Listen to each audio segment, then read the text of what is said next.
ओम श्री गुरुभ्यो नमः। हरिः ओम। शुक्लांबरधरं विष्णुं शशिवर्णं चतुर्भुजं प्रसन्नवदनं ध्यायेत् सर्वविघ्नोपशान्तये। गुरुर्ब्रह्मा गुरुर्विष्णु गुरुदेवो महेश्वरः। गुरुः साक्षात् परब्रह्म तस्मै श्री गुरवे नमः। सरस्वती नमस्तुभ्यं वरदे कामरूपिणि विद्यारम्भं करिष्यामि सिद्धिर्भवतु मे सदा। पीताम्बरं विराजित शङ्खचक्र कौमोदकी सरसिजं करुणासमुद्रं राधा सखाय मदिसुन्दरमन्दहासं वातालयेश मनिषं हृदि भावयामि। ओम नमो भगवते वासुदेवाय। ओम श्री कृष्णाय परब्रह्मणे नमः। अथ श्रीमन्नारायणीयं प्रथमं दशकं श्रीभगवन्महिमानुवर्णनं सान्द्रानन्दावबोधात्मकमनुपमितं कालदेशावधिभ्यां निर्मुक्तं नित्यमुक्तं निगमशतसहस्रेण निर्भास्यमानम् अस्पष्टं दृष्टमात्रे पुनरुरुपुरुषार्थात्मकं ब्रह्मतत्त्वं तत्तावद्भाति साक्षात् गुरुपवनपुरे हन्तभाग्यं जनानां। एवं दुर्लभ्य वस्तुन्यपि सुलभतया हस्तलब्धे यदन्यत् तन्वा वाचा धिया वा भजति पथजनक श्रुत्रतैव स्फुटेयम्। एते दावत्व्यन्तु स्थिरतरमनसा विश्वपीडा बहत्यै निःशेषात्मानमेनं गुरुपवनपुराधीशमे वाश्रयामः। सत्वै यत्तत्पराभ्यामपरिकलनतो निर्मलं तेन तावत् भूतैर्भूतेन्द्रियैस्ते वपुरुति बहुशः श्रूयते व्यासवाक्यं तत्स्वच्छत्वाद्यदच्छादितं परसुखचिद्गर्भनिर्भासरूपं तस्मिन् धन्या रमन्ते श्रुतिमतिमधुरे सुग्रहे विग्रहे ते निष्कम्पे नित्यपूर्णे निरवधि परमानन्द पीयूषरूपे निर्लीनानेकमुक्तावले सुभकटमे निर्मल ब्रह्म सिन्धौ कल्लोलोलासतुल्यं खलु विमलतरं सत्त्वमागुस्तदात्मा कस्मानो निष्कलस्त्वं सकल इति वचस्त्वत्कलास्वेव भूमन् निर्व्यापारोऽपि निष्कारणमज भजसे यत्क्रियामीक्षणाख्यां तेनैवोदेति लीना प्रकृतिरसति कल्पापि कल्पादिकाले तस्या संशुद्धमंशं कमपि तमतिरोधायकं सत्वरूपं सत्वं धृत्वा ददासि स्वमहिम विभवा कुण्ठवैकुण्ठरूपं तत्ते प्रद्यग्रधाराधर ललितकला यावली केलिकारं लावण्यस्यैकसारं सुकृति जनदृशां पूर्णपुण्यावतारं लक्ष्मी निःशङ्कलीला निलयनममृतस्यन्तसन्दोहमन्तः सिञ्चत् सञ्चिन्तकानां वपुरुन् कलये मारुतागारनाथ कष्टाते सृष्टिचेष्टा बहुतर भवके दावका जीवभाजाम् इत्येवं पूर्वमालोचितमजितमया नैव मध्याभिजाने नो चेज्जीवा कथौ वा मधुरतरमिदं त्वत्वपुश्चिद्रसाद्रं नेत्रैः श्रोत्रैश्च पीत्वा परमरससुधां बोधिभूरे रमेरन् नम्राणां सन्निधत्ते सततमपि पुरैस्तैरनभ्यर्थितान्यप्यर्थान् कामानजस्रं वितरति परमानन्दसान्द्रां गतिं च इत्तन्निःशेषलभ्यो निरवधिकफलः पारिजातो हरे त्वं क्षुत्रन्तं शक्रवाटी त्रुममभिलषति व्यर्थमर्तिव्रजोऽयम् कारुण्यात् काममन्यं ददति खलु परे स्वात्मतत्त्वविशेषात् ऐश्वर्यादीशतेन्ये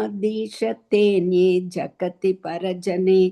स्वात्मनोऽपि स्वरस्त्वम् त्वय्युच्चैरारमन्ति प्रतिपदमधुरे चेतनास्फीतभाग्याः त्वञ्चात्मा रामये वेत्यतुलगुणगणा धारशौरे नमस्ते ऐश्वर्यं शङ्करादीश्वरविनियमनं विश्वतेजोहराणां तेजस्संहारि वीर्यं विमलमपि यशो निःस्पृकैश्चोपगीतम् अङ्गासङ्गा सदा श्रीरखिलविदसि नत्वापि ते सङ्गवार्ता तद्वातागारवासिन् मुरहर भगवच्छब्दमुख्याश्रयोऽसि इति श्रीमन्नारायणीये श्रीभगवन्महिमानुवर्णनं नाम प्रथमं दशकं समाप्तं। नारायणाखिलगुरो भगवन्नमस्ते, नारायणाखिलगुरो भगवन्नमस्ते। अथ श्रीमन्नारायणीयं द्वितीयं दशकं श्रीभगवद्रूपवर्णनं सूर्यस्पर्धिकिरीटमुध्वतिलकप्रोद्भासि पालान्तरं कारुण्याकुलनेत्रमाद्रहसितोल्लासं सुनासापुटं गण्डोत्यन्मकराभकुण्डलयुगं खण्डोज्ज्वलत्कौस्तुभं त्वत्रूपवनमाल्यहारपटल श्रीवत्सदीप्रं भजे केयूराङ्गदकङ्गणोत्तममहारत्नाङ्कुलीयाङ्कित श्रीमद्बाहुचतुष्कसङ्गदगदा शङ्खारि पङ्केरुहाम् काञ्चित् काञ्चन काञ्चिलाञ्छितलसत्पीताम्बरालम्बिनी आलम्बे विमलाम्बुजत्युदिपदां मूर्तिं तवार्तिचिदम् यत्रैलोक्यमहीयसोऽपि महितं सम्मोहनं मोहनात् कान्तं कान्तिनिधानतोऽपि मधुरं माधुर्यधुर्यातपि सौन्दर्योत्तरतोऽपि सुन्दरतरं त्वद्रूपमाश्चर्यतोऽप्याश्चर्यं भुवनेन कस्य कुतुकं पुष्णाति विष्णो विभो तत्तादृङ्मधुरात्मकं तव वपुः सम्प्राप्य सम्बन्मयी सा देवी परमोत्सुका चिरतरन् नास्ते स्वभक्तेष्वपि तेनास्यापतकष्टमच्युत विभो त्वत्रूपमानोज्ञगप्रेमस्थैर्यमया दचापलबलाचापल्यवातोदभूत् लक्ष्मीस्तावगरामणीयककृतैवेयं परेष्वस्तिरेत्यस्मिन्नन्यतपि प्रमाणमधुना वक्ष्यामि लक्ष्मीपते ये त्वद्ध्यानगुणानुकीर्तनरसासक्ता हि भक्ता जनाः तेष्वेषा वसति स्थिरैव दयितः प्रस्तावदत्ताधरा एवं भूतमनोज्ञनादानवसुधा निष्यन्दसन्दोहनम् त्वद्रूपं परचित्रसायनमयं चेतोहरं शृण्वताम् सद्य प्रेरयते मतिं मदयते रोमाञ्चयत्यङ्गकं व्यासिञ्चत्यपि शीतपाश्पविसरैरानन्दमूर्च्छोद्भवैः एवं भूततया हि भक्त्यभिहितो योगस्य योगद्वयात् कर्म ज्ञानमयादृशोत्तमतरो योगीश्वरैर्गीयते सौन्दर्यैकरसात्मके त्वयि खलु प्रेम प्रकर्षात्मिका भक्तिर्निश्रममेव विश्वपुरुषैर्लभ्या रमावल्लभ निष्कामन्यतस्वधर्मचरणै यत्कर्मयोगापितं तद्धूरेत्य फलयदौपनिषद ज्ञानोपलभ्यं पुनः तत्त्वव्यक्ततया सदुर्गमतरं चित्तस्य तस्मात् विभो त्वत्प्रेमात्मकभक्तिरेव सततं स्वादीयसी श्रेयसी अत्यायासकराणि कर्मपटलान्याश्चर्यनिर्यन्मलाः बोधे भक्तिपते तवाप्युचिततामायान्ति किं तावता ग्लिष्ट्वा तर्कपते परन्त्य तव वपुर्ब्रह्माख्यमन्ये पुनः चित्ताद्रत्वमृते विचिन्त्य बहुभिः सिद्ध्यन्ति जन्मान्तरैः त्वद्भक्तिस्तु कथा रजामृतझरि निर्मज्जनेन स्वयं सिद्ध्यन्ति विमलप्रबोधपदवीमक्लेशतस्तन्वती सद्य सिद्धिकरी जयत्ययि विभो सैवास्तु मे त्वत्पदप्रेम प्रौढिरसार्द्रधातृततरं वातालयादीश्वर इति श्रीमन्नारायणीये श्रीभगवद्रूपवर्णनं नाम द्वितीयं दशकं समाप्तं। नारायण अखिल गुरो भगवन्नमस्ते नारायण अखिल गुरो भगवन्नमस्ते। अत श्रीमन्नारायणीयं तृतीयं दशकं भक्तस्वरूपवर्णनं भक्तिप्रार्थना च पठन्तो नामानि प्रमदभरसिन्धौ निपतिताः स्मरन्तो रूपन्ते वरद कथयन्तो गुणकथाः चरन्तो ये भक्तास्त्वयि खलु रमन्ते परममून् अहं धन्यान् मन्ये समधिगत सर्वाभिलषितान् गदक्लिष्टं कष्टं तव चरणसेवारसभरेप्यनासक्तं चित्तं भवति पदविष्णु कुरु दयाम् भवत्पादाम्बोजस्मरणरसिको नाम निवहान् अहं कायं कुहचन विवस्यामि विजने कृपा ते जाता चेत् किमिव न हि लभ्यन्तनुभृतां मदीयक्लेशौघप्रशमनदशा नाम कियदी न के लोकेऽस्मिन्ननिशमैर्शोकाभिरहिताः भवद्भक्ता मुक्ता सुखगतिमसक्ता विदधते मुनिप्रौढारूढा जगति खलु गूढात्मगदयः भवत्पादाम्भोजस्मरणविरजो नारदमुखाः चरन्ति शस्वैरं सतत परिनिर्भात परचेत् सदानन्दाद्वैत प्रसर परिमग्ना किमपरम् भवद्भक्तिस्पीता भवतु मम सैव प्रशमयेत् अशेषक्ले सौघन् न खलु हृति सन्देहकणिका न चेत् व्यासस्योक्तिस्तव च वचनन्नैगमवचः भवेन्मिथ्यारत्या पुरुषवचनप्रायमखिलम् भक्तिस्तावत् प्रमुखमधुरा त्वद्गुणरसात् किमप्यारूढा चेद् अखिल परितापप्रशमने पुनश्चान्ते स्वान्ते विमल परिबोधोदयमिलन् महानन्दात् वैतन् दिशति किमतः प्रार्थ्यमपरं विदूय क्लेशान् मे कुरु चरणयुग्मन् धृतरसं भवत्क्षेत्रप्राप्तौ करमपि च ते भोजनविधौ भवन्मूर्त्या लोके नयनमतते पादतुलसी परिघ्राणे घ्राणं श्रवणमपि ते चारुचरिते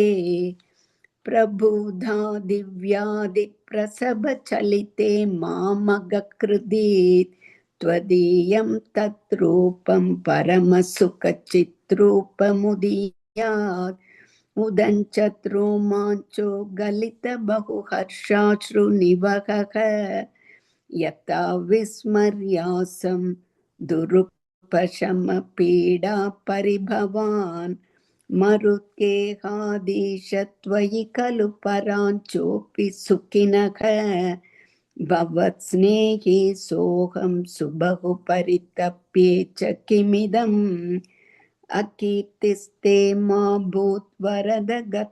गदभारं प्रशमयन् भवद्भक्तोत्तं झटिति कुरु मां कंसदमन किमुक्तैर्भूयो बिस्तव हि करुणा यावद् दियात् दहन् तावद्देव वदने किमुक्तैर्भूयोऽपिस्तव हि करुणा यावद् दियात् दहन् तावद्देव प्रहद विविधात् प्रलपितः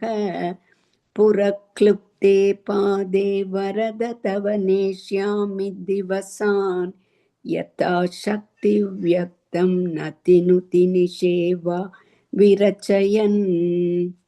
इति श्रीमन्नारायणीये भक्तस्वरूपवर्णनं नाम भक्तिप्रार्थना चेति तृतीयं दशकं समाप्तं। नारायणाखिल गुरो भगवन् नमस्ते। नारायणाखिल गुरो भगवन् नमस्ते। अथ श्रीमन्नारायणीयं चतुर्दशं दशकम् अष्टाङ्गयोगवर्णनं योगसिद्धिवर्णनं च कल्यतां मम कुरुष्व तावतीं कल्यते भवदुपासनय्यया स्पष्टमष्टविध योगचर्यया पुष्टया श्रुतव तुष्टिमाप्नुयाम् ब्रह्मचर्यदृढतादिभिर्यमैराप्लवादिनियमैश्च पाविताः कुर्महे दृढममि सुखासनं पङ्कजात्यमपि वा भवत्पराः तारमन्तरनुचिन्त्य सन्ततं प्राणवायुमभियम्य निर्मलाः इन्द्रियाणि विषयादतापहृत्यास्महे भवदुपासनोन्मुखाः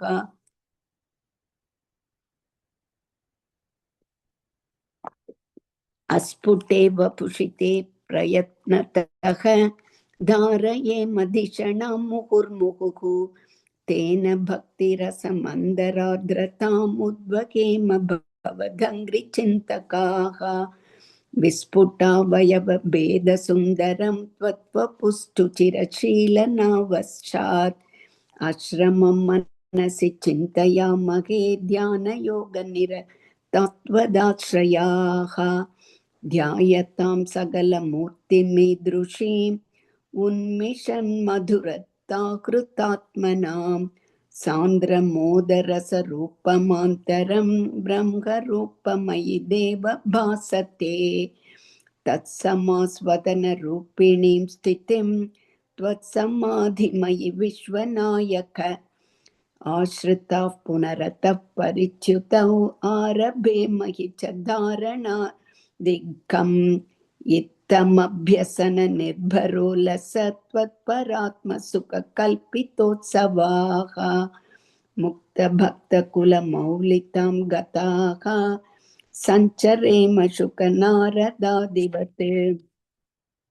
त्वत्समाधि विजये तु यः पुनर्मंक्षु मोक्षरसिकः क्रमेण वा योगवश्यमनिलं सदाश्रयै रुनन्यत्यजत् सुषुम्नया शनैः लिङ्गदेहमपि सन्त्यजन्नतः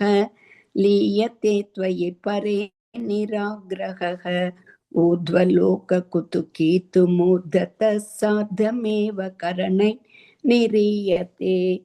अग्निवासरवलक्षपक्षकैरुत्तरायणजुषा च दैवतैः प्रापितो रविपदन् भवत्परः मोदवान् ध्रुवपदान्तमीयते आस्तितोत्तमहरालये यदा वक्त्रदहनोष्मणाद्यते ईयते भवदुपाश्रयस्तथा वेदसः पदमतः पुरैव वा तत्र वा तव पदे तव वसन् प्राकृतप्रलययेति मुक्ततां स्वेच्छया खलु पुरा विमुच्यते सविभिद्य जगदण्डमोजसा तस्य चक्षिति पयो महो निलयो महत्प्रकृति सप्तकावृतिः तत्तदात्मकतया विशन् सुखी याति ते पदमनावृतौ विभो अच्छिरादिगतिमितृषि व्रजन् व्युच्युदिन्न भजते जगत्पते सच्चिदात्मक भवद्गुणोदयान् उच्चरन्दमनिलेश पाहि माम् इति श्रीमन्नारायणीये अष्टाङ्गयोगवर्णनं योगसिद्धिवर्णनं चेति चतुर्थं दशकं समाप्तं।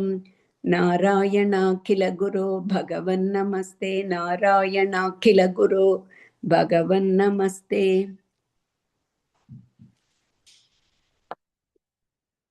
अत श्रीमन्नारायणीयं षष्ठं दशकं विराट पुरुषोत्पत्तिवर्णनं व्यक्ताव्यक्तमिदन्न किञ्चिदभवत् प्राकृतप्रक्षये मायायां गुणसाम्यरुद्ध विकृतौ त्वया गताया लयं नो मृत्युश्च तदा मृतञ्ज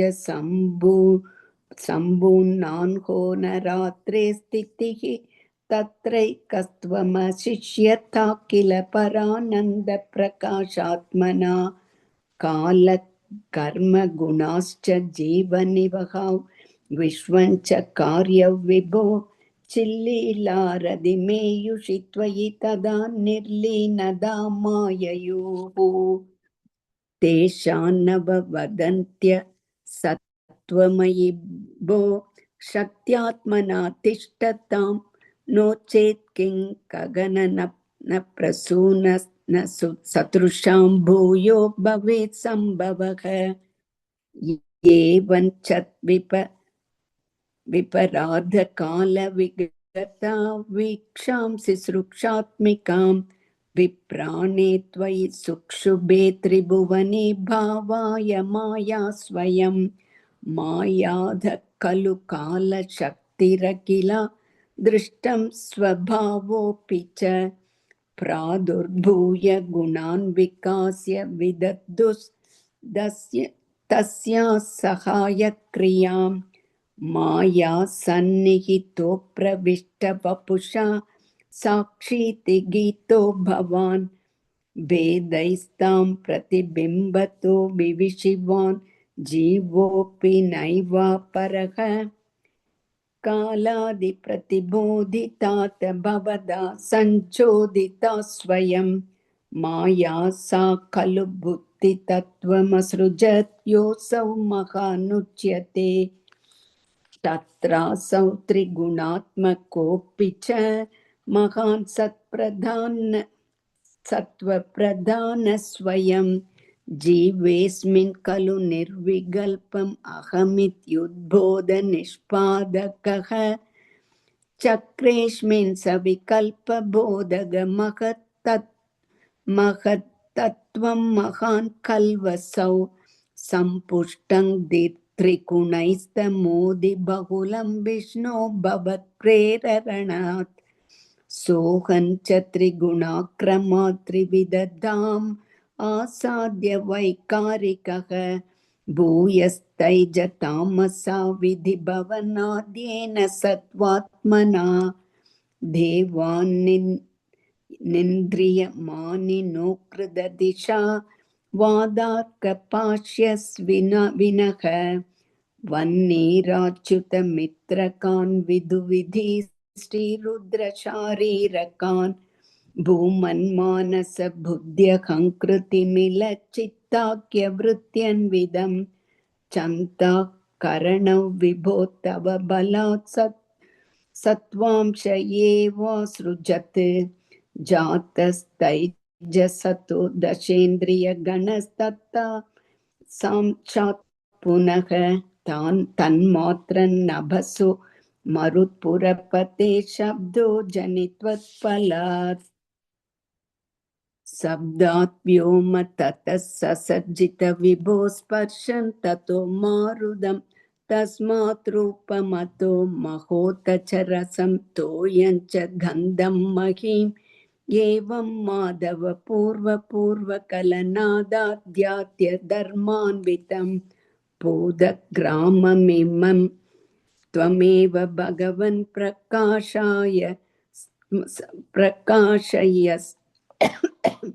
प्रकाशयस्तामसात् ये ते भूतगणास्तदेन्द्रियगणा देवाश्च जाताः पृथक् नोषे कुर्भुवनाण्डर्निर्मितिविधौ ते वैरमिभिस्तदा त्वन्नानाविध सूक्तिभिर्नुत गुणस्तत्त्वान्यमुन्या विशन् चेष्टा शक्तिमुदीर्य तानि कटयन् हैरण्यमण्डव्यधाः अण्डन् तत्खलु पूर्वसृष्टसलिले तिष्ठत् सहस्रं समाः निर्बिन्दन् न क्रुधाश्चतुर्दश जगद्रूपौ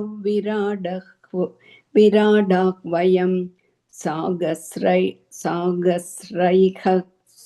साहस्रैः करपादमूर्धनिवहैर्निःशेषजीवात्मकः निर्बाधोऽसि मरुत्पुराधिप समां त्रायस्व सर्वामयात् इति श्रीमन्नारायणीये विराट् पुरुषोत्पत्तिवर्णनं नाम पञ्चमं दशकं समाप्तं। नारायणाखिल गुरो भगवन् नमस्ते। नारायणाखिल गुरो भगवन् नमस्ते। अथ श्रीमन्नारायणीयं षष्ठं दशकं विराट् देहस्य जगदात्मत्ववर्णनम्। एवं चतुर्दश जगन्मयताङ्गतस्य पादालमीश तव पादतलौ वदन्ति पादोर्ध्वदेशमभिदेवरसात् तलन्ते गुल्भद्वयं खलु महातलन् अद्भुतात्मन् जङ्गे तलातलमतो सुतलं च जानु किञ्चोरुभागयुगलौ वितलातले द्वे क्षोणीतलं जगनम् अम्बरम् अङ्गनाभिः वक्षश्च चक्रनिलयस्तव चक्रपाणि ग्रीवामगस्तव मुखञ्च जनस्तपस्तु पालं शिरस्तव समस्तमयस्य सत्यम् एवं जगन्मयतनो जगदाश्रितैरप्यन्यैर्निबद्धव पुषे भगवन् नमस्ते। त्वद्ब्रह्मरन्ध्रपदमीश्वर विश्वगन्ध छन्दांसि केशव घनास्तव केशभाषाः उल्लासि चिल्लियुगलन्द्रुहिणस्य गेहं पक्ष्माणि रात्रिदिवसौ सविता च नेत्रे निःशेष विश्वरचना च कटाक्षमोक्षग कर्णौ दिशोऽस्मियुगलं तव नासिके द्वे लोभत्रपे च भगवन् नधरोष्टरोत्तरोष्ठौ तारागणाश्च दशनाश्च शमनश्च दंष्ट्रा मायाविलासहसितं श्वसितं समीरः जिह्वाजलवचनमीश शकुन्तपङ्क्तिः सिद्धादय स्वरगणा मुकरन्ध्रमग्निः देवाभुजास्तनयुगं तव धर्मदेवः भृष्टन् त्वधर्म इह देव मनः सुधांशुः अव्यक्तमेव हृदयाम्बुजमम्बुजाक्ष कुक्षिसमुद्रनिवहा वसनन्तु सन्ध्ये शेफः प्रजापतिरसौ वृष्णनौ च मित्रः श्रोणीस्थलं मृगगणाः पदयोर्नगास्ते हस्त्युष्ट्रसैन्धवमुखा गमनं तु कालः विप्रादिवर्णभवनौ वदनाब्जबाहु चारुरुयुग्मचरणं करुणाम्बुदेते संसारचक्रमयि चक्रधरक्रियास्ते वीर्यं महासुरगणोऽस्ति कुलानि शैलाः नाड्यसरित्समुदयस्तरवश्च रोम जीयादिदौ वपुरनिर्वचनीयमीश ईतृग्जगन्मयवपुस्तव कर्मभाजां कर्मावसानसमये स्मरणीयमाहुः तस्यान्तरात्मवपुषे विमलात्मने ते वातालयाधिपनमोऽस्तु निरुन्दिरोकान्। इति श्रीमन्नारायणीये विराट्देहस्य जगदात्मत्ववर्णनं नाम षष्ठं दशकं समाप्तं। नारायणाखिल गुरो भगवन्नमस्ते, नारायणाखिल गुरो भगवन्नमस्ते। अथ श्रीमन्नारायणीयं सप्तमं दशकं हिरण्यगर्भोत्पत्तिवर्णनं वैकुण्ठदर्शन च एवन्तेव चतुर्दशात्मक जगद्रूपेण जातः पुनः तस्योर्त्वं खलु सत्यलोकनिलये जातो सिद्धार्था स्वयं यं शंसन्धि हिरण्यगर्भमखिल त्रैलोक्य जीवात्मकं यो भूस्फीतरजो विकार विगसन् नाना सिसृक्षारसः सोऽयं विश्वविसर्ग तत्तहृदय सम्पश्यमान स्वयं बोधं कल्वनवाप्य विश्वविषयं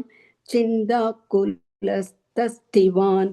तावत्त्वं जगत्तां पते तपेत्येवं हि वैहायसीं वाणी मे नमसिश्रवश्रुतिसुखां कुर्वं तपप्रेरणां कोऽसौ मामवत् तत्पुमानिधि जल पूर्णे जगन्मण्डले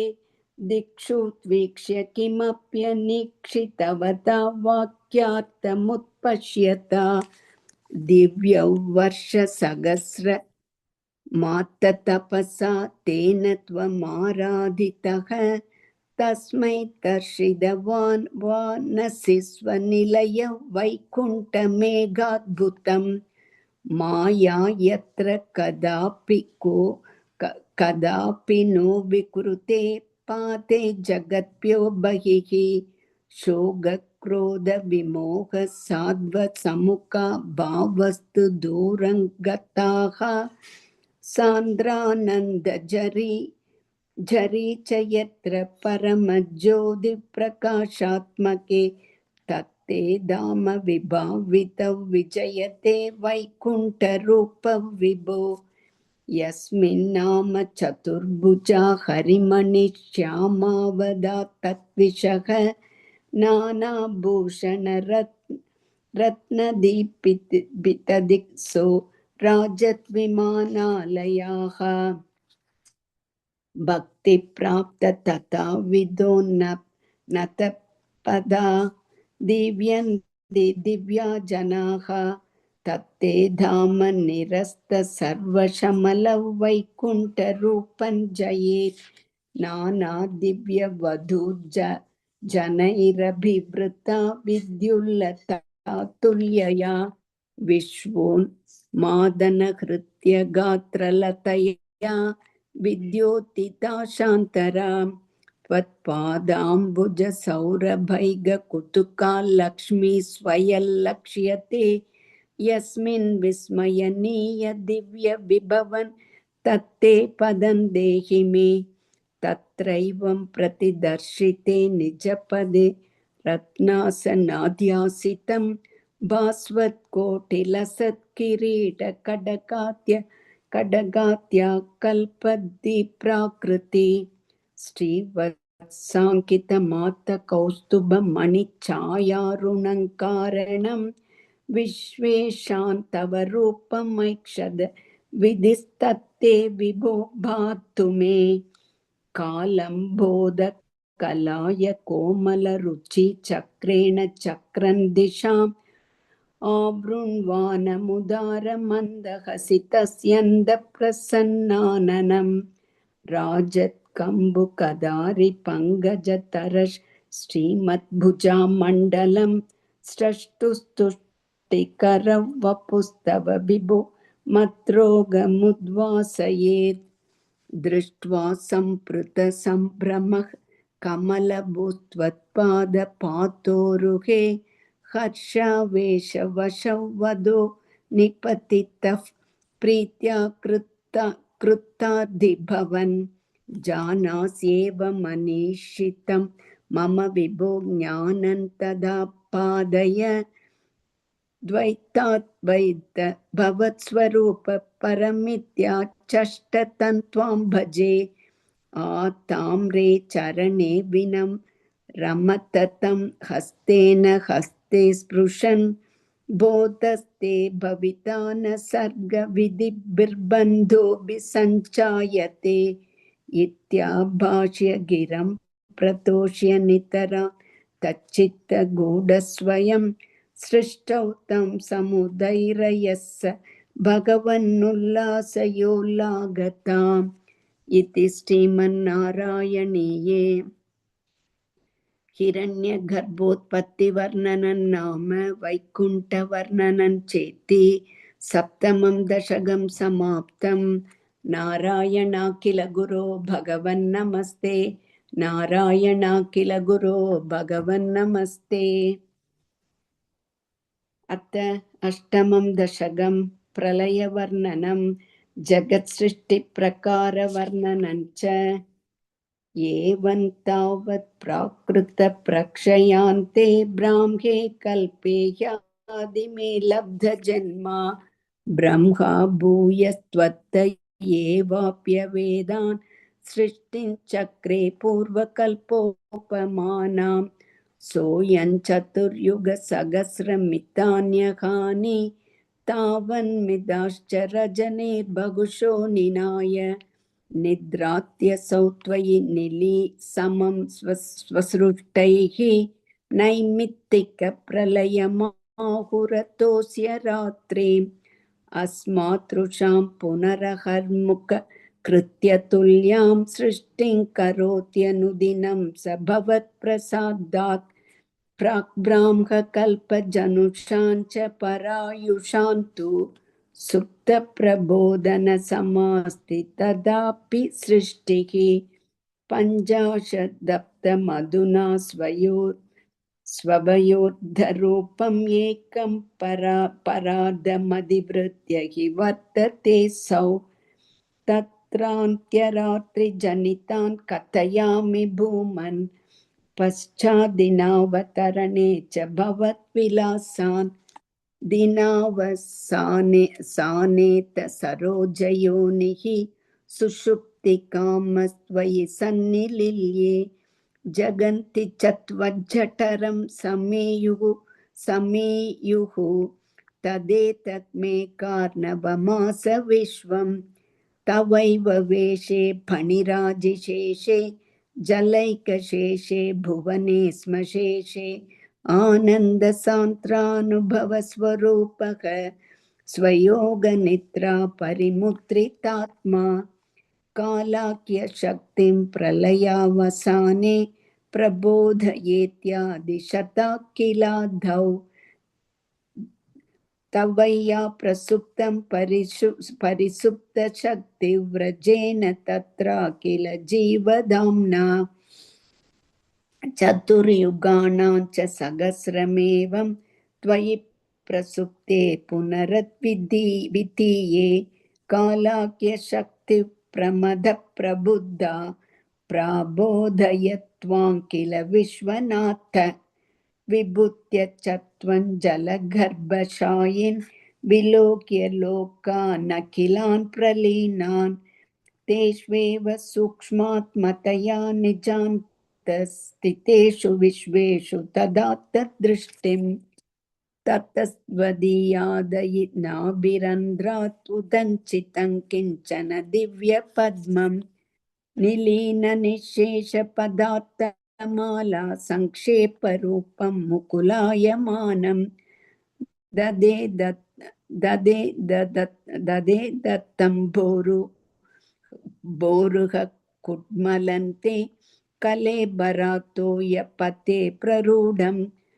बहिर्निरीतं परितस्फुरद्भिः स्वधामभिद्वान्तमलन्यकृन्तत्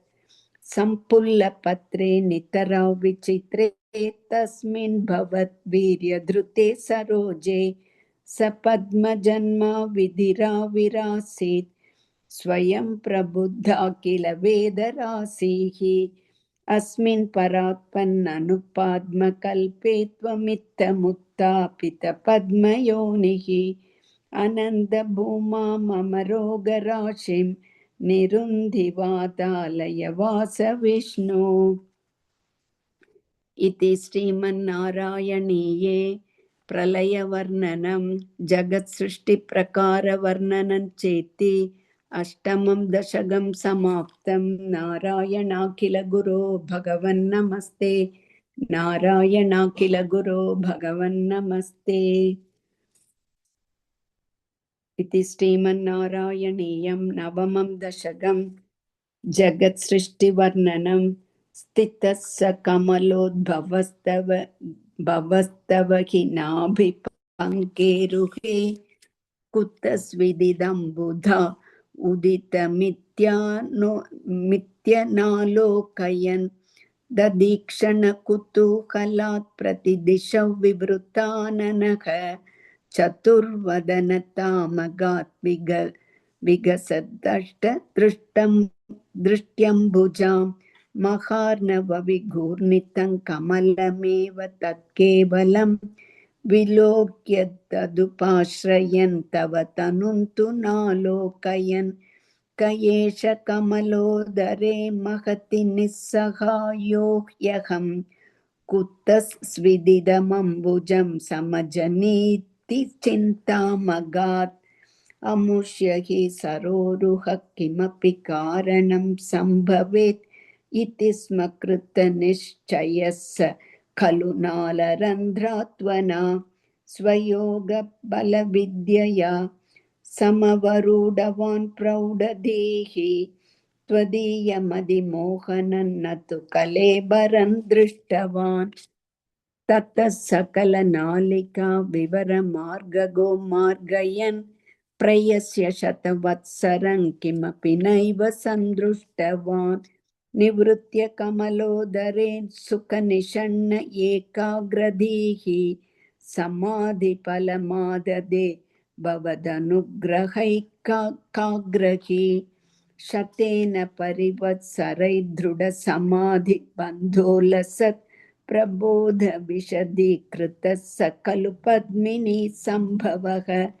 अदृष्टचरमद्भुतं तव हि रूपमन्दर्दृशा व्यचष्ट परितुष्टधीर्भुजगभोगभागाश्रयम् किरीडमकुडोलसत्कटकहारकेयूरयुं मणिस्फुरितमेखलं सुबरिवीतपीताम्बरं कलाय कुसुमप्रभं कलतलोलसत्कौस्तुभं वपुस्ततै भावये कमलजन्मने दर्शितं श्रुतिप्रकारदर्शित प्रसुरवैभव श्रीपते हरे जय जय प्रभो पदमुपैषि दिष्ट्या दृशोः कुरुष्व धियमाशु मे भुवन निर्मितौ कर्मठाम् इति द्रिहिण वर्णित स्वगुण बंहिमा पाहि मां लभस्व भुवनत्रयी रचन दक्षताम् अक्षतां गृहाण मदनुग्रहं कुरु तपश्च भूयो विधे भवत्वकिल साधने मयि च भक्तिरत्युत्कटेत्युदीर्यग्रमाददा मुदित चेतसौ वेधसं शतं कृत तपस्ततस् स खलु दिव्य संवत्सरान् अवाप्य च तपोबलं मदिबलं च पूर्वाधिकम् उदीक्ष्य किल कंबितं पयसि पंगजौ वायुना भवत्फलविजृम्भितौ पवनपातसीपीतवान् तवैव कृपया पुनः सरसिजेन तेनैव सग प्रकल्प्य भुवनत्रये प्रववृद्धे प्रजा निर्मितौ तथाविध कृपा भरो कुरु मरुत्पुराधीश्वर त्वमाशु परिपाहि मां गुरुदयोक्षितैरीक्षितैः इति श्रीमन्नारायणीये जगत्सृष्टिवर्णनं नाम नवमं दशकं समाप्तं। नारायणाखिल गुरो भगवन्नमस्ते नारायणाखिल गुरो भगवन्नमस्ते। अथ श्रीमन्नारायणीयं दशमं दशकं सृष्टिवैविध्यवर्णनम्। वैकुण्ठवर्धितबलोथ भवत्प्रसादात् अम्भोजयो निरसृजत् किल जीवदेहान् स्तास्नूनि भूरुह मयानि तथा तिरश्चाम् जातिं मनुष्यनिवहानपि देवभेदान् मिथ्याग्रहास्मि मदिरागविकोपभीतिः अज्ञानवृत्तिमिति पञ्चविधां सृष्ट्वा उद्दामतामसपदार्थ विधानदूनः तेने त्वदीयचरणस्मरणौ विशुद्ध्यै तावत् ससर्ज मनसा सनकं सनन्दं भूय सनातनमुनिं च सनत्कुमारम् ते सृष्टिकर्मणि तु तेन नियुज्यमानाः त्वत्पादभक्तिरसिका जगृहुर्नवाणीं तावत् प्रकोपमुदितं प्रतिरुन्धतोऽस्य भ्रूमध्यतो जनिमृडो भवदेकदेशः नामानि मे कुरु पदानि च विरिञ्चेत् यादौ रुरोध किल तेन स रुद्रनामा एकादशावयतया च विभिन्नरूपं रुद्रौ विधाय दयिता वनिताश्च दत्त्वा तावन्त्यदत्त च पदानि भवत्प्रणुन्नः प्राह प्रजा विरचनाय च सादरन्तं रुद्राभिसृष्टभयदाकृति रुद्रसङ्घ सम्पूर्यमाण भुवनत्रयभीतचेताः मा प्रजा सृजत् तपश्चर मङ्गलायेत्याचष्टतं कमलभूर्भवदीरितात्मा तस्यात् सर्गरसिकस्य मरीचिरत्रिः तत्राङ्गिराक्रतुमुनिः पुलः पुलस्त्यः अङ्गादजायत भृगुश्च वसिष्ठतक्षौ श्रीनारदश्च भगवन् भवदङ्घ्रिदासः धर्मादिकानभिसृजन्नत कर्दमञ्च वाणीं विधाय विधिरङ्गजसङ्कुलोऽभूत् त्वद्बोधितैः सनकतक्षमुखैस्तनूजैः बुद्बोधितश्च विररामतमो विमुञ्चन् वेदान् पुराणनिवहानभि सर्वविद्याः गुर्वन्निजानन गणाचतुराननोऽसौ पुत्रेषु तेषु विनिधाय ससर्गवृत्तिम् अप्राप्नुवंस्तव पदाम्बुज माश्रितोऽभूत् जानन्नुपायमथ देहमजो विभज्य स्त्रीपुंस भावमभजन्मनुदत्वधूप्याम् ताभ्यां च मानुषकुलानि विवर्धयंस्त्वं गोविन्दमारुतपुरशे निरुन्धिरोगान् इति श्रीमन्नारायणीये सृष्टिवैविध्यवर्णनं नाम दशमं दशकं समाप्तं। नारायणाखिल गुरो भगवन्नमस्ते। नारायणाखिल गुरो भगवन्नमस्ते। अथ श्रीमन्नारायणीयम् एकादशं दशकं सनकादीना वैकुण्ठप्रवेशवर्णनं जय विजय शापवर्णनं हिरण्यकशिपु हिरण्याक्षोत्पत्तिवर्णनं च क्रमेण सर्गे परिवर्धमाने कदापि दिव्या सनकादयस्ते भवद्विलोकाय विकुण्ठलोकम् प्रभेदिरे मारुतमन्दिरेश मनोज्ञनैः श्रेयसकाननाद्यैः अनेकवापि मणिमन्दिरैश्च अनोपमन्तं भवतो निकेतं मुनीश्वरः प्रापुरतीतकक्ष्याः भवति दृक्षून् भवनौ विवीक्षून् वास्तौ जयस्तान् विजयोऽप्यरुन्धाम् तेषां च चित्ते पदमापकोपः सर्वं भवत्प्रेरणयैव भूमन् वैकुण्ठलोकानुचितप्रचेष्टौ कष्टौ युवान् दैत्यगतिं भजेतम्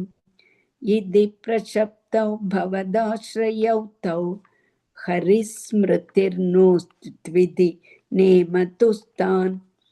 तदेतदाज्ञाय भवानवाप्तः सहैव लक्ष्म्या बहिरम्बुजाक्षः ककेश्वरां सार्पितचारुबाहुः आनन्दयं अभिराममूर्त्या प्रसाद्य गीर्भिः स्तुवतो मुनीन्द्रान् अनन्यनाथावत पार्षदौ तौ संरम्भयोगेन भवै स्त्रीभिर्मा उपेतमित्यात कृपण्यगादीः त्वदीयभृत्यावत काश्यपात्तौ सुरारिवीरावुदितौ दितौ द्वौ सन्ध्यासमुत्पादनकष्टचेष्टौ यमौ च लोकस्य यमाविवान्यौ हिरण्यपूर्वकशिपुः किलैकः परो हिरण्याक्ष इति प्रदीतः उभौ भवन्नाथमशेषलोकं रुषान्यरुन्धान् निजवासनान्धौ तयोर्हिरण्याक्षमगासुरेन्द्रः रणाय धावन्ननवाप्तवैरि भवत्प्रियाङ्क्ष्मां सलिले निमज्य चचार गर्वात् विनिदन् गदावान् ततो जलेशात् सदृशं भवन्तं निशम्य भप्राम गवेष्य यं त्वां भक्तैकऋष्य सकृपानिधे त्वं निरुन्धिरोगान् मरुतालयेश इति श्रीमन्नारायणीये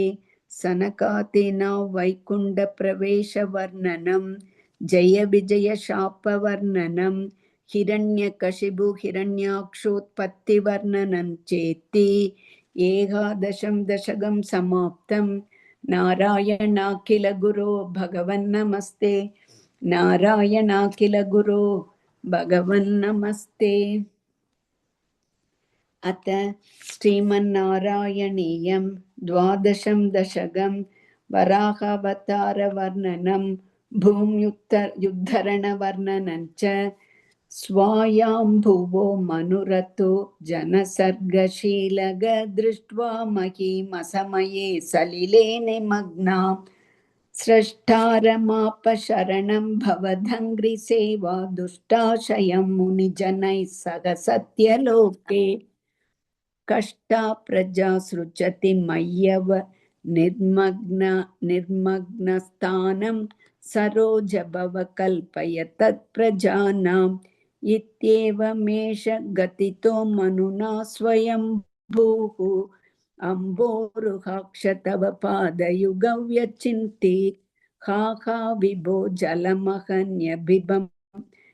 नियपिबं पुरस्ताद् अद्यापि मज्जति मही किमहं करोमि इत्थं त्वदङ्घ्रियुगलं शरणै यतोऽस्य नासापुडात् समभवत् शिशुकोलरूपी अङ्गुष्ठमात्र वपुरुत्पतितः पुरस्ताद् भूयोत्थ कुम्भि सदृशः समजृम्भतास्त्वम् अभ्रे तथाविधमुदीक्ष्य भवन्तमुच्चैः विस्मेरता विधिरगात् सगसूनुभिस्वैः कोसावचिन्त्य महिमा किडिरुत्थितो मे नासापुडात् किमु भवेद् जितस्य माया इत्थौ विचिन्तयति धातरि शैलमात्रः सद्यो भवन् किल जगज्जित घोर घोरम्।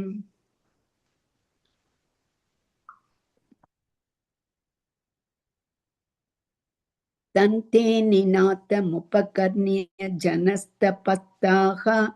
सत्यस्थिताश्च मुनयो नुनुवुर्भवन्तं तस्तोत्र हर्षुलमनः परिणद्य भूयः तोयाशयौ विपुलमूर्तिरवातरस्त्वम् ऊर्ध्वप्रसारि परिधूम्रविधूतरोमा प्रोक्षिप्तवालधिरवाङ्मुखघोरगोणः दूर्णप्रदीर्ण जलतः परिपूर्णदक्ष्णा स्तोत्रोन्मुनीन् शिशरयन्नवतेरितत्त्वम् अन्तर्जलन् तदनु सङ्कुलनक्रचक्रं भ्राम्यतिमिङ्गिलकुलं कलुषोर्मिमालम् आविश्य भीषणरवेण रसात्तलस्तान् आकम्पयन् वसुमती मगवेश्य यस्त्वं दृष्ट्वा तदैत्यहतकेन रसातलान्ते सवेशितां झटिति कूटकिटिर्विभो त्वम् आपातुकान् विगणय्य सुरारिकेठान् दंष्ट्राङ्कुरेण वसुधा मददासलीलम् अभ्युद्धरन्नत धरान् दशनाग्रलग्न मुस्ताङ्कुराङ्कित इवादिकपीवरात्मा उद्धूतघोरसलिला जलदेरुतञ्चन् गिरीडावराहवपुरीश्वरः पागिरोगात्। इति श्रीमन्नारायणीये वराहावतारवर्णनं भूम्युद्धरणवर्णनं चेति द्वादशं दशकं समाप्तं नारायणाखिल गुरो भगवन्नमस्ते नारायणाखिल गुरो भगवन्नमस्ते। अथ श्रीमन्नारायणीयं त्रयोदशं दशकं हिरण्याक्षवधवर्णनं हिरण्याक्षं तावत् वरद भवदन्वेषणपरं चरन्तं सावर्ते पयसि निजजङ्गा परिमिते भवद्भक्तो गत्वा कपटपटुधीर्नारदमुनिः शनैरुचे नन्दन् तनुजमपि निन्दं तव बलम् समायावे विष्णुर्हरति भवदीया वसुमती प्रभो कष्टं कष्टं किमिदमिति तेनाभिगदितः नदन् क्वासौ क्वासाविति समुनिना दर्शितपथः भवन्तं सम्प्रापद्धरणिधरमुद्यन्तमुदकात् अहो आरण्योऽयं मृग इति हसन्तं बहुतरैः दुरुक्तैर्विद्यन्तन् दितिसुदमवज्ञाय भगवन् महीन् दृष्ट्वा दंष्ट्रा शिरसि सकितां स्वेन महसा पयोधावादाय प्रसभमुदयुक्ता मृधविधौ गदापाणौ दैत्ये त्वमपि हि गृहीतोन्नतगदः नियुद्धेन क्रीडन् घटघट रवोद्गुष्टवियता रणलोकौ सुख्यान् मिलति सुरसङ्गे द्रुतममुं निरुन्ध्या सन्ध्यातः प्रथममिति धात्रा जगदिशे गदोन्मध्ये तस्मिन् तव खलु कथयान्ति दिभुवः गदागाधात् भूमौ झटिति पतितायामहः भोः मृत्युस्मेरास्यस्त्वन् तनुजकुलनिर्मूलनचनं महाचक्रं स्मृत्वा करभुवि तथानुरुचिषे ततः शूलङ्कालप्रतिमऋषि दैत्ये विसृजति त्वयि छिन्दत्येन करकलितचक्रप्रहरणात् समारुष्टो मुष्ट्या स खलु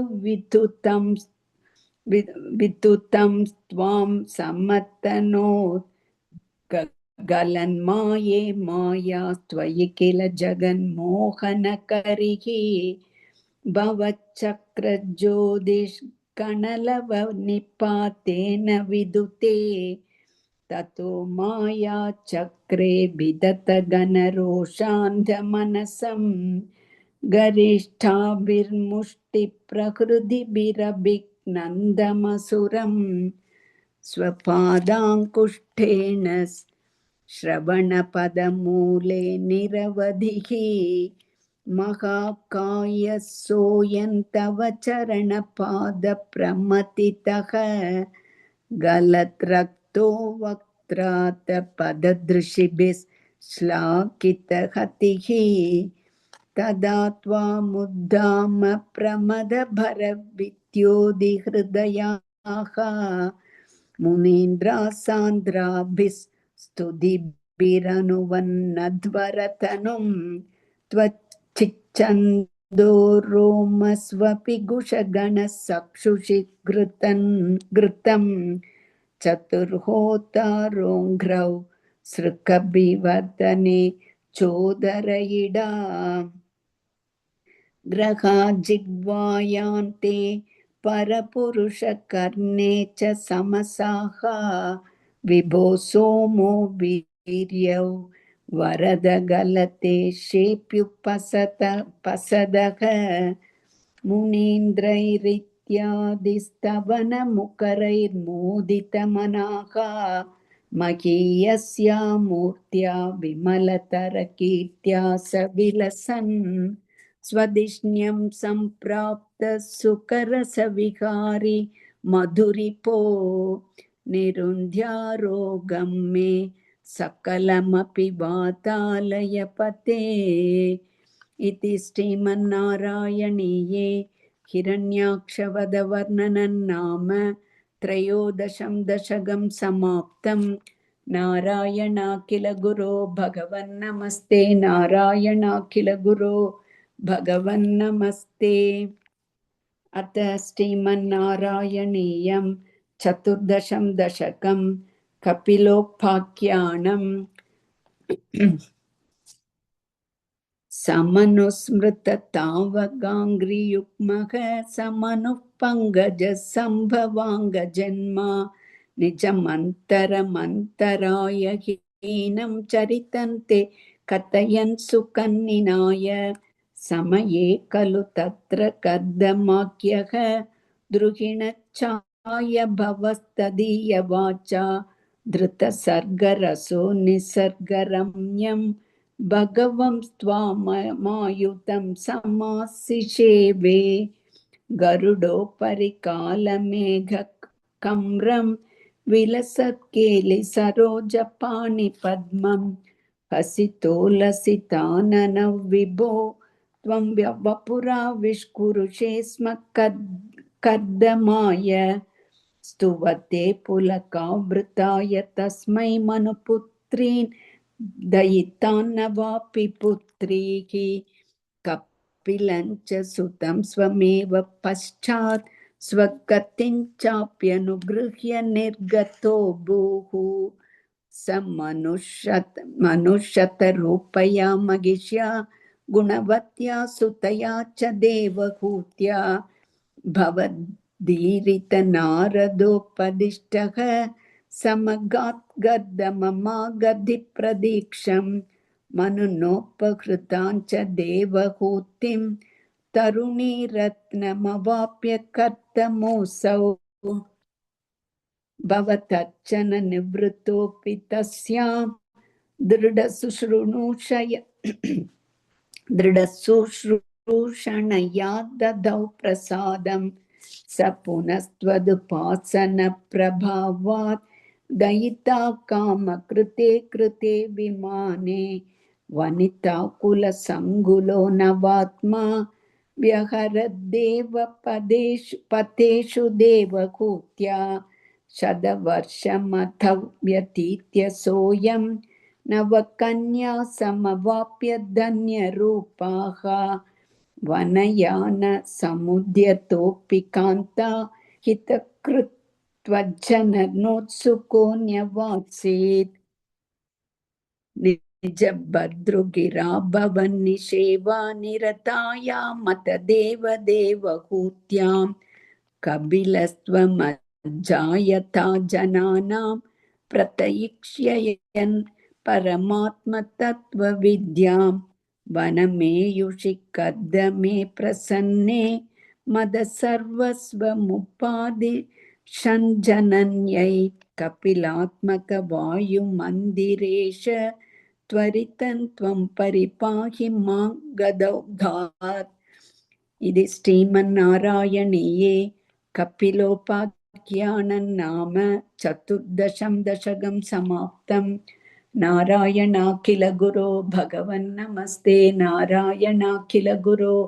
भगवन् नमस्ते। अथ श्रीमन्नारायणीयं 15 दशकं कपिलोपदेशः मदिरिह गुणसक्ता बन्धगृद्धेष्वसक्ता त्वमृद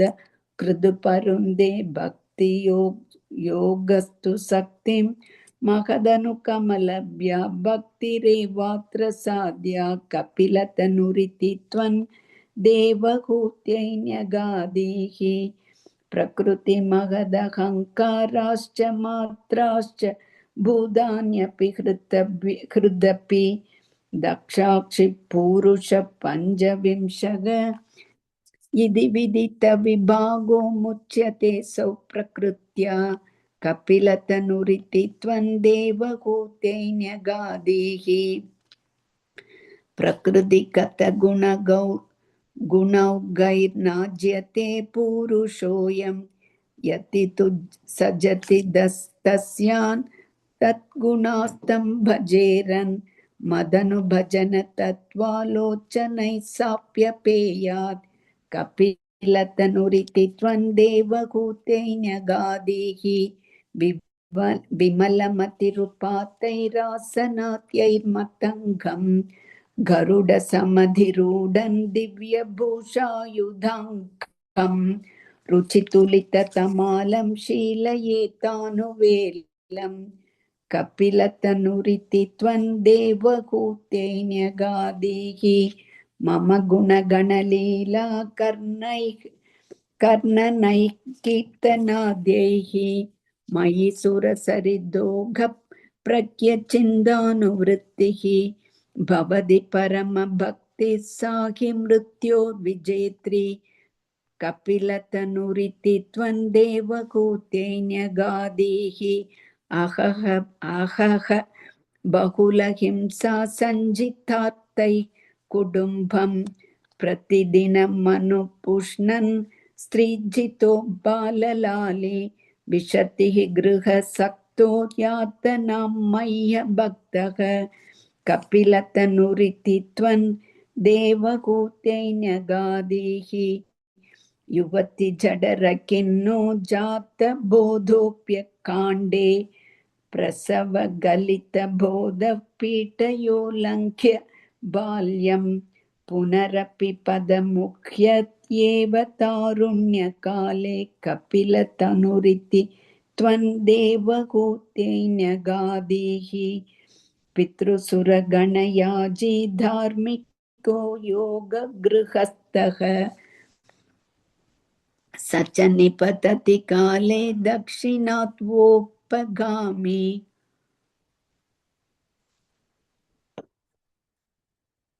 महि निहितमकामं कर्म तूदक्पदार्थं कपिलतनुरिति त्वं देवहूत्यैन्यगादीः इति सुविदितवेद्यान् देवहे देवहूतिं कृतनुदिमनुगृह्य त्वं गतो योगिसङ्गैः विमलमतिरतासौ भक्तियोगेन मुक्ता त्वमपि जनहितार्थौ वर्तसे प्रागुदीच्यां परम किमु बहुत्या त्वत्पदाम्भोजभक्तिं सकलभयविनेत्रीं सर्वकामोपनेत्रीं वदसि खलु दृढं त्वं तद्विधूयामयान्मे गुरुपवनपुरेश त्वय्युपाधत्स्वभक्तिम् इति श्रीमन्नारायणीये कपिलोपदेशन्नाम पञ्चदशं दशकं समाप्तं। नारायणाखिलगुरो भगवन्नमस्ते, नारायणाखिलगुरो भगवन्नमस्ते। अथ श्रीमन्नारायणीयं नरनारायणावतारवर्णनं दक्षयागवर्णनं च। दक्षो विरिञ्च तनयोत मनोस्तनूजां लब्ध्वा प्रसूतिमिह षोडश चापकन्याः धर्मे त्रयोदश ददौ पितृषु स्वताञ्च स्वाहां हविर्भुजिस्ते गिरिशे त्वदंशे मूर्तिर्हि धर्मगृहिणी सुषुवे भवन्तं नारायणं नरसकं महितानुभावं यज्जन्मनि प्रमुदिता कृततुर्यघोषाः पुष्पोत्करान् प्रववृषुर्नुनुवुः सुरौघाः दैत्यं सहस्रकवचं कवचैः परीतं सागस्रवत्सरतपस्समराभिलव्यैः पर्यायनिर्मिततपस्समरौ भवन्तौ शिष्टैककङ्कटममुन्यगतां सलीलम् अन्वाचरन्नुपदिशन्नपि मोक्षधर्मं त्वं भ्रातृमान् भदरिकाश्रम मध्यवात्सीः शक्रोतते शमतपोबलनिस्सहात्मा दिव्याङ्गना परिवृतं प्रजिघायमारम्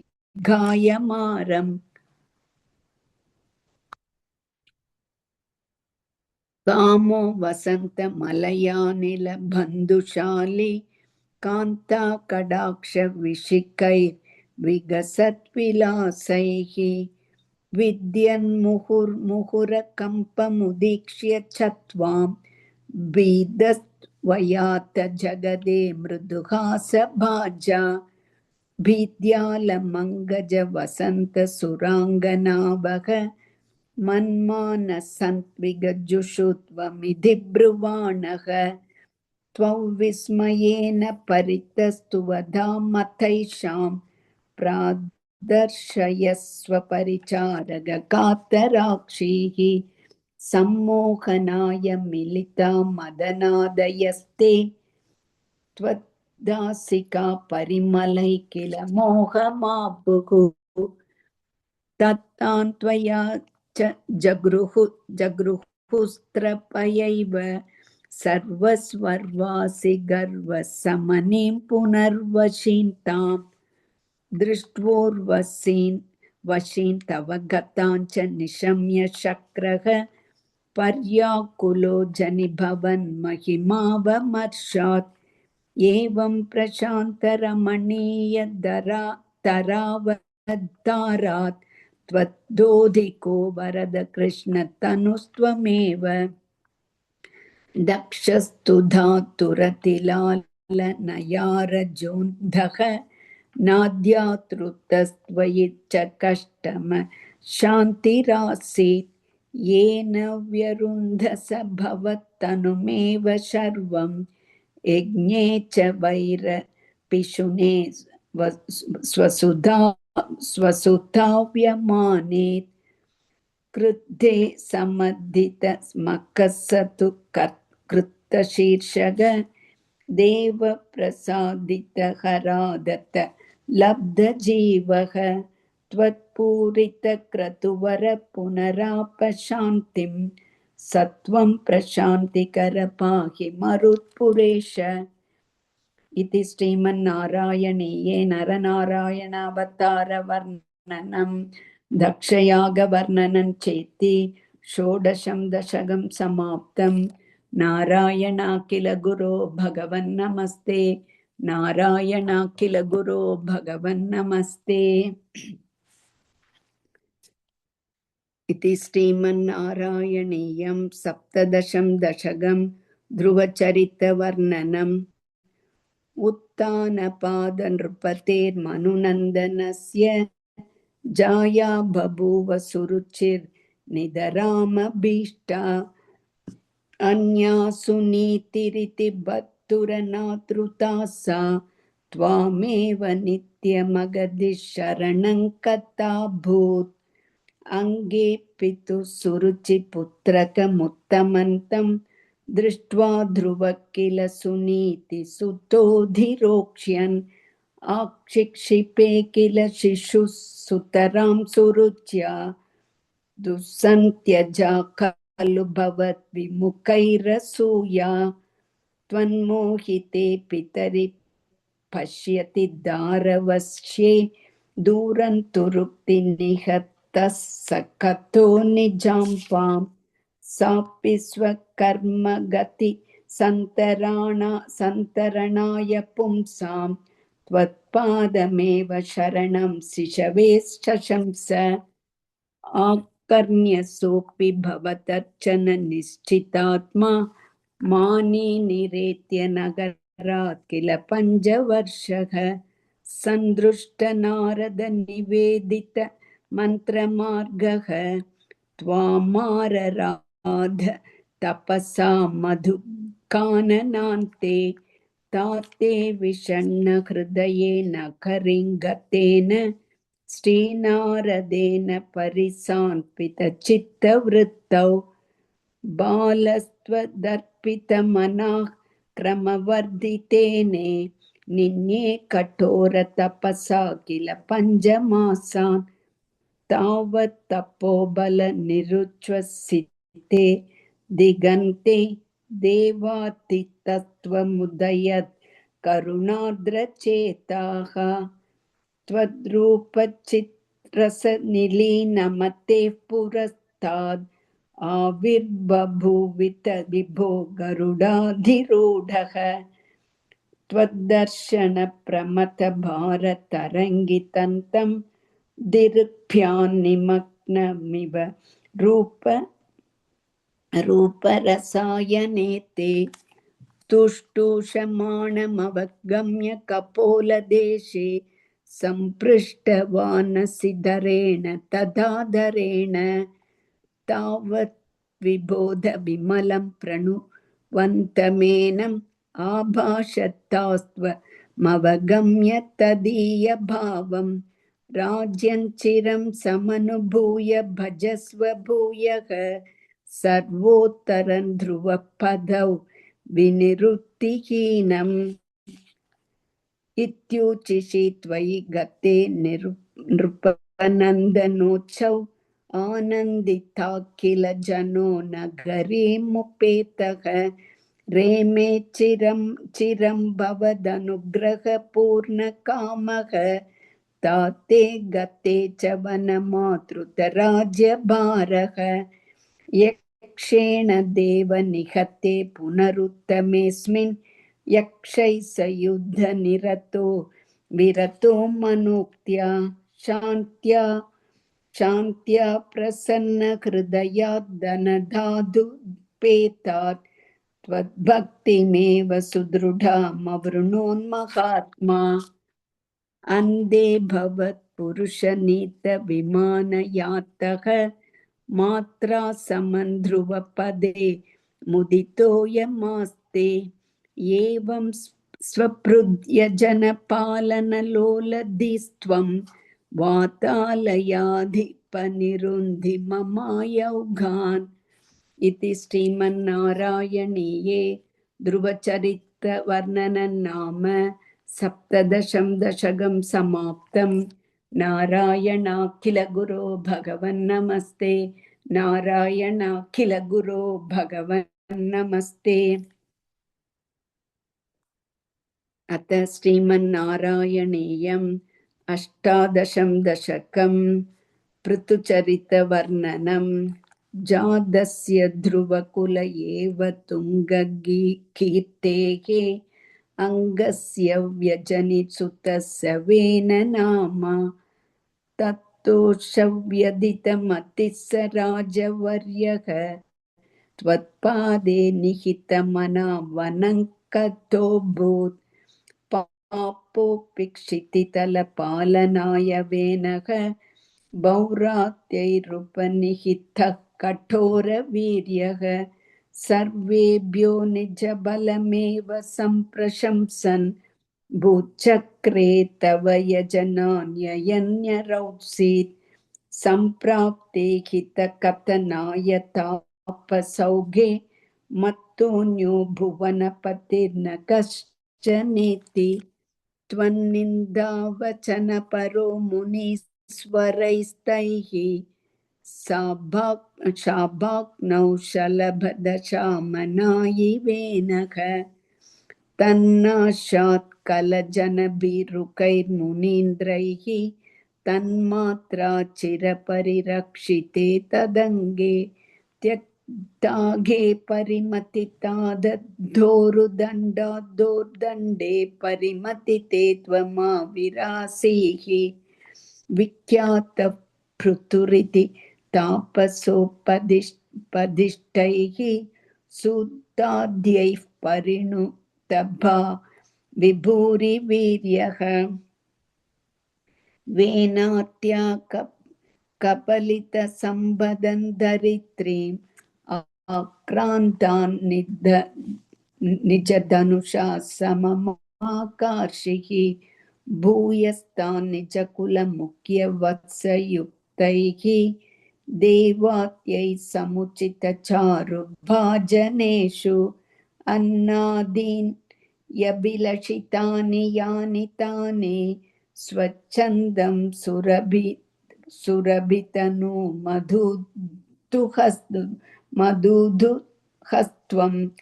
आत्मानं यजति मकैस्त्वयि त्रिधामन् आरब्धे शततमवाजिमेधयागे स्पर्धालुशतमकयेत्य नीचवेषग कृत्वाश्वन् तव तनयात् पराजितोऽभूत् देवेन्द्रं मुहुरिति वाजिनं हरन्तं वह्नौ तं मुनिवरमण्डले जुगुषौ वृन्दान् वह्नौ तं मुनिवरमण्डले जुहुषौ रुन्धाने कमलभवे क्रतो समाप्तौ साक्षात् त्वं मधुरिपुमैक्ष्ता स्वयं स्वं तत्तौ वरमुप्लव्य भक्तिमेगां गङ्गान्ते विहितपदः कदाभिदेव शस्त्रस्तं मुनिनिवहं हितानि संशन् ऐच्छिष्टासनकमुखान् मुनीन् पुरस्ताद् विज्ञानं सनकमुखोदितं दधानः स्वात्मानं स्वयमगमो वनान्तसेवि तत्तादृक्पृथुवपुरीश सत्वरं मे रोगौघं प्रशमय वातगेहवासिन् इति श्रीमन्नारायणीये ऋतुचरितवर्णनं नाम 18 दशकं समाप्तं। नारायणाखिलगुरो भगवन्नमस्ते, नारायणाखिलगुरो भगवन्नमस्ते। अथ श्रीमन्नारायणीयम् एकोनविंशं दशकं प्राचेतसकथानुवर्णनं पृथोस्तु नप्ता पृथुधर्मकर्मठः प्राचीनबर्हिर्युवतौ शतधृतौ प्राचेतसो नाम सुचेतससुदान्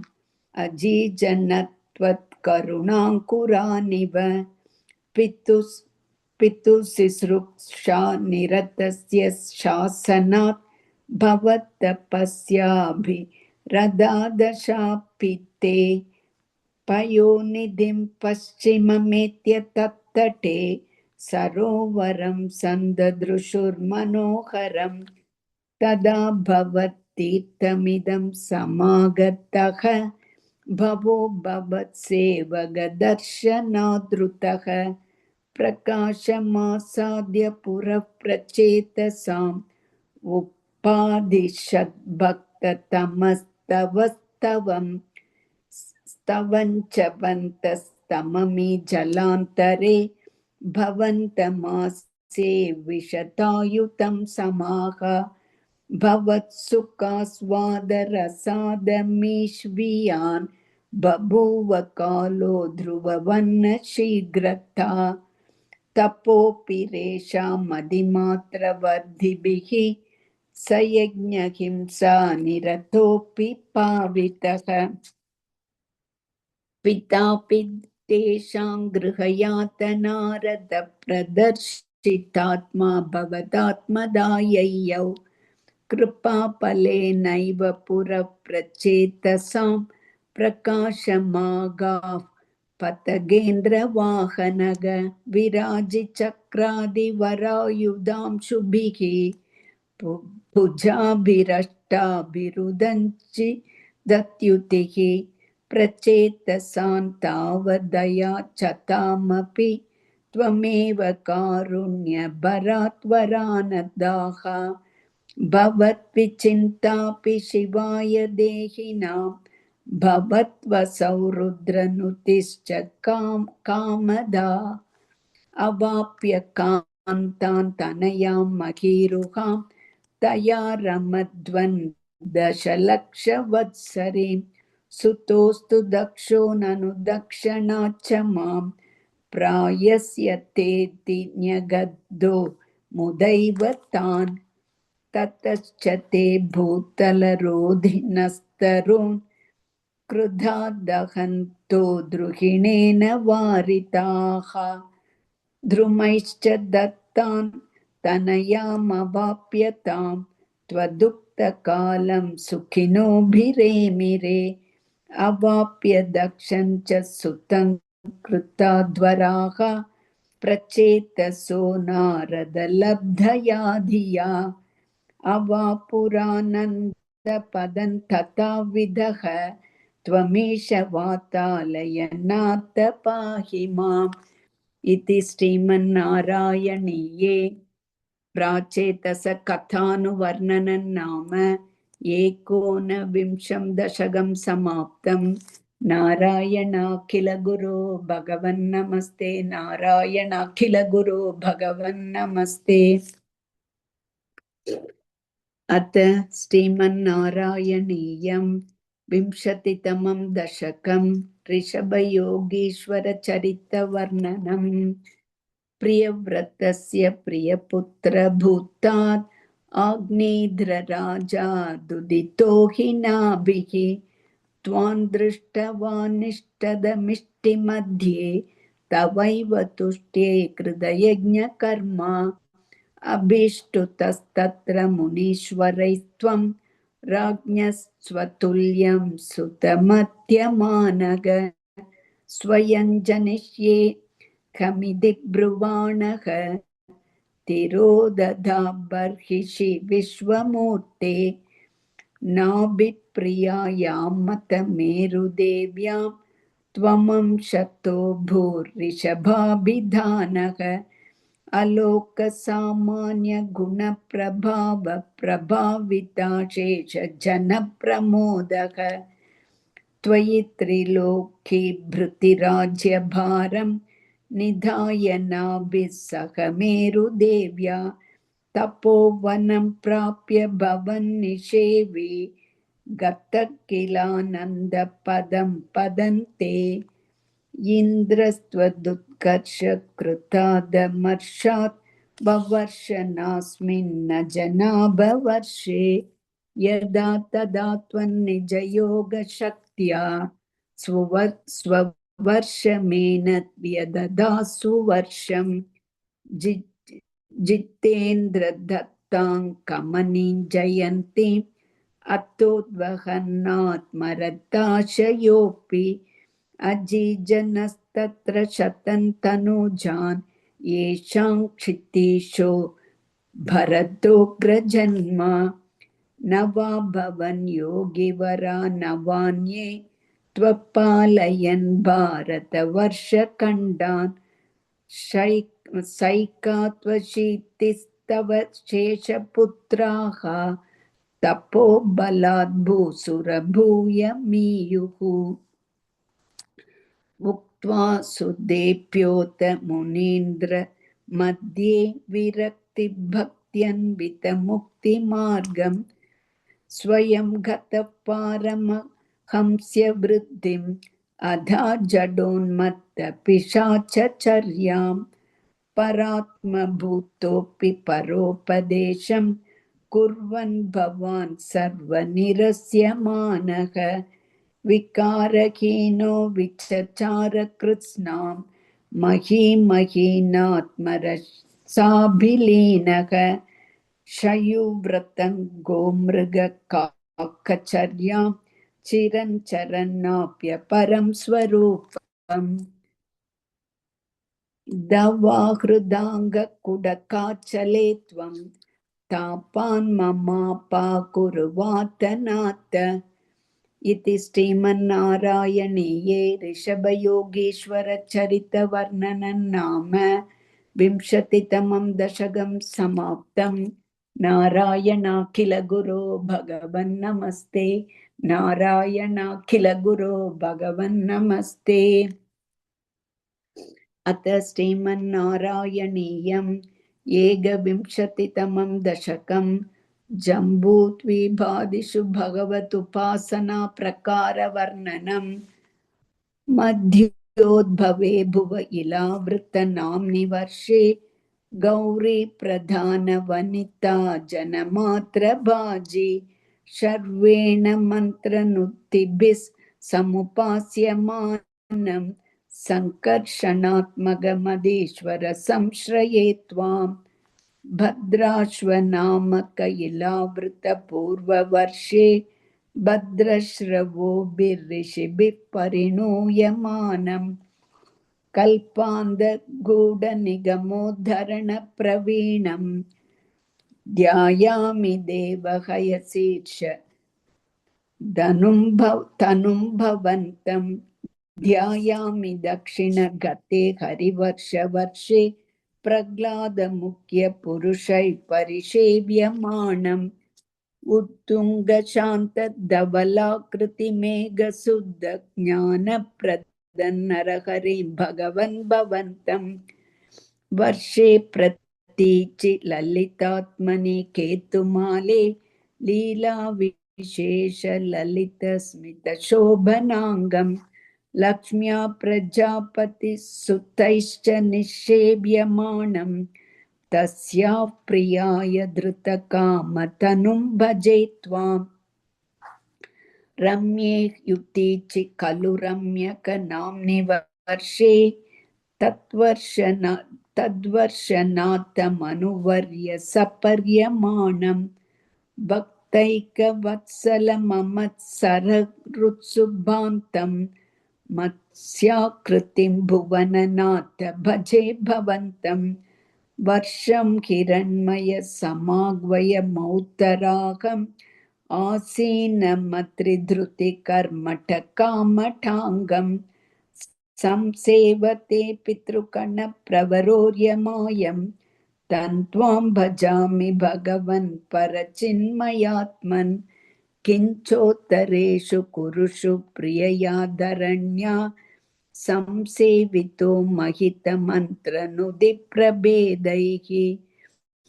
दंष्ट्राग्रगृष्टगणभृष्टगरिष्ठवर्ष्मा त्वं पाहि विज्ञनुत यज्ञवराहमूर्ते यान् यान् दिशं भजति किं पुरुषाख्यवर्षे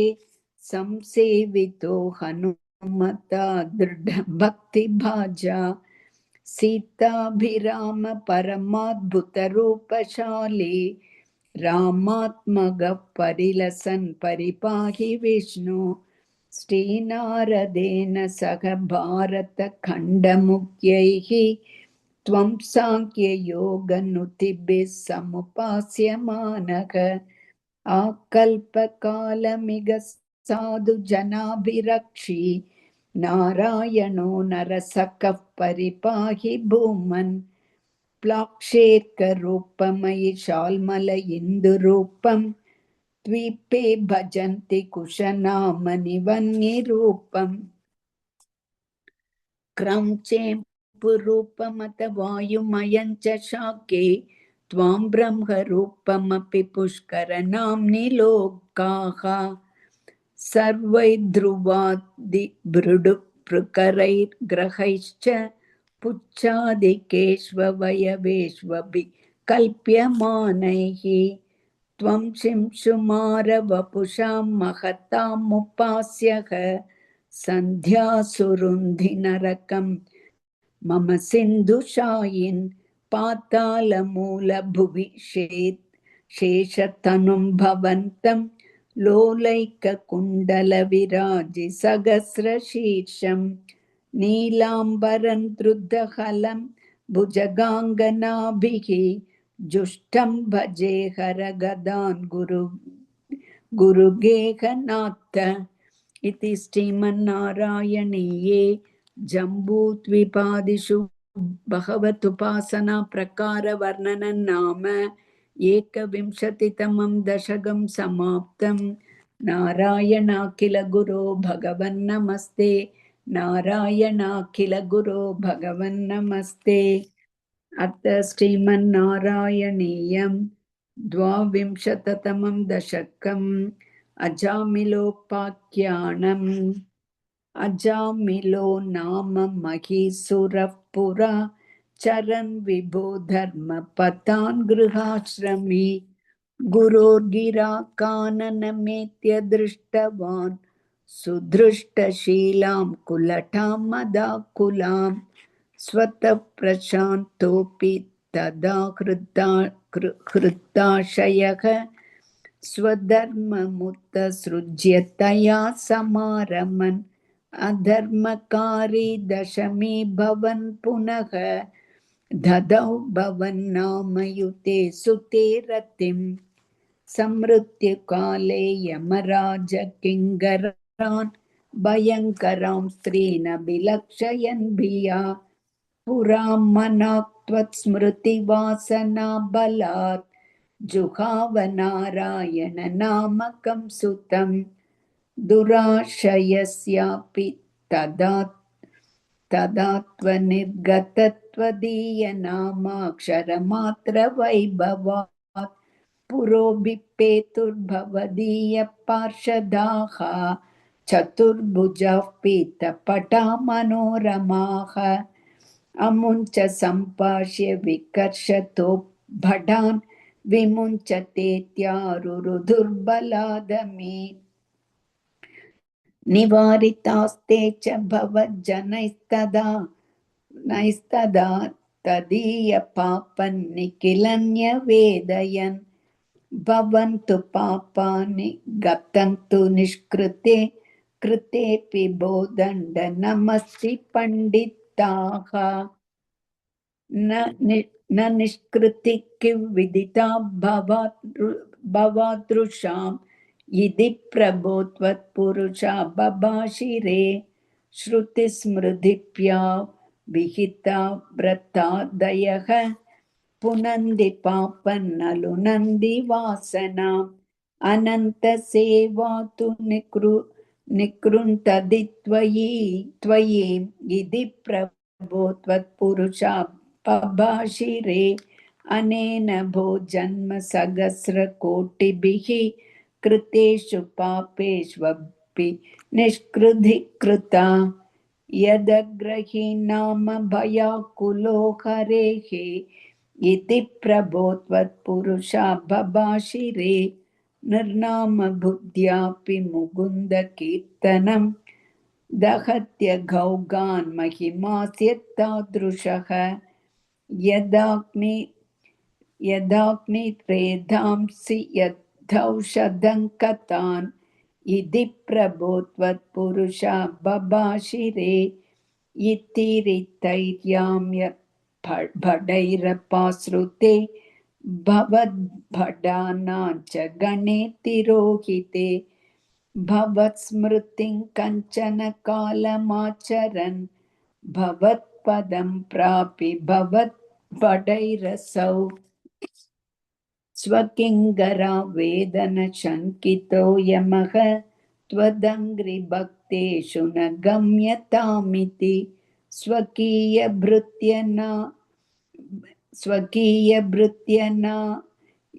स्वकीयभृत्यान शिक्षतुच्छगैः सदैव वातालयनाथ पाहि माम् इति श्रीमन्नारायणीये अजामिलोपाख्यानं नाम 22तमं दशकं समाप्तम् नारायणाखिल गुरो भगवन्नमस्ते नारायणाखिल गुरो भगवन्नमस्ते अथ श्रीमन्नारायणीयं त्रयोविंशतितमं दशकं दक्षचरितं चित्रकेतुपाख्यानं च प्राचेतसस्तु भगवन्नपरो हि दक्षग त्वत्सेवनव्यधित सर्गविवृद्धिकामः आविर्बभूवित तदा लस दष्टबाहुः तस्मै वरं ददितताञ्च वधूमसिग्ने तस्यात्मजास्त्वयुधमीश पुनः सहस्रं श्रीनारदस्य वचसा तव मार्गमापुः नैकत्र वासं ऋषये समुमोच शापं भक्तोत्मस्वृषिरनुग्रहमेव मेन षष्ट्या ततो दुहितृभिसृजत कुलौघान् दौहित्रसूनुरत तस्य स विश्वरूपः त्वस्तोत्रवर्मितमजापयदिन्द्रमाजौ देवत्वदीयमहिमा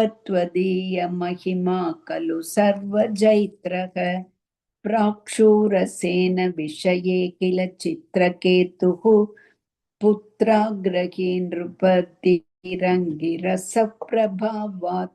लब्ध्वैकपुत्रमथ तत्र हते सपत्नी सङ्घैरमुख्यदवश् दवशस्तव माययासौ तन्नारदस्तु सममङ्गिरसा दयालुः सम्प्राप्य तावदुपतर्क्ष्य सुतस्य जीवं कस्यास्मि पुत्र इति तस्य गिरा विमोहं त्यक्त्वा त्वदर्चनविधौ नृपतिन्ययुङ्क्त स्तोत्रं च मन्त्रमपि नारदतोत्तलब्ध्वा तोषाय शेषवपुषो ननु ते तपस्यन् विद्याधराधिपतितां सहि सप्तरात्रे लब्ध्वाप्यकुण्ठमदिरन्व भजद्भवन्तं तस्मै मृणालधवलेन सहस्रशीर्ष्णा रूपेण बद्धनुति सिद्धगणावृतेन प्रादुर्भवन्नचिरतोऽनुदिभिः प्रसन्नः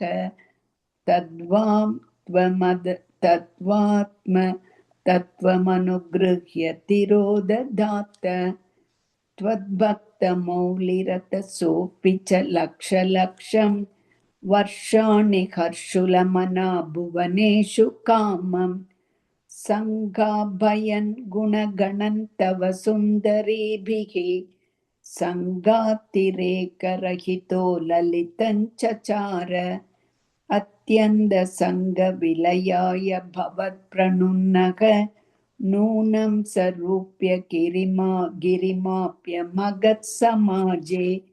निःशङ्कमङ्ककृतवल्लभमङ्गजारिं तं शङ्करं परिगसन् नुमयाभिषेपे निःसम्भ्रमस्त्वयमयाचितः शापमोक्षग वृत्रासुरत्वमुपगम्य सुरेन्द्रयोधी भक्त्यात्मतत्त्वगतनैः समरे विचित्रं शत्रोरपि प्रममपास्य गतः पदन्ते त्वत्सेवनेन दितिरिन्द्रवधोत्यथापि तान् प्रत्युतेन्द्र सुहृदो मरुतोऽभिलेभे दुष्टाशयेऽपि शुभदैव भवन्निषेवा तत्तादृशस्त्वमवमां पवनालयेश इति श्रीमन्नारायणीये दक्षचरितं चित्रकेतुपाख्यानं चेति त्रयोविंशतितमं दशकं समाप्तं। नारायणाखिल गुरो भगवन्नमस्ते नारायणाखिल गुरो भगवन्नमस्ते।